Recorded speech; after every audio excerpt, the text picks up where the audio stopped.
противоположное действие. Бедро назад, локоть вперед. Видите, вот такая растяжка, резинка получается, да? И за счет этого я себя остановила четко. То же самое в другую сторону здесь иду.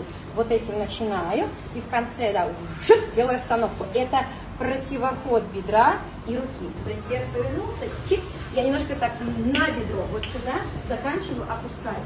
Здесь от ноги, ногу, от ноги, ногу. От ноги, ногу.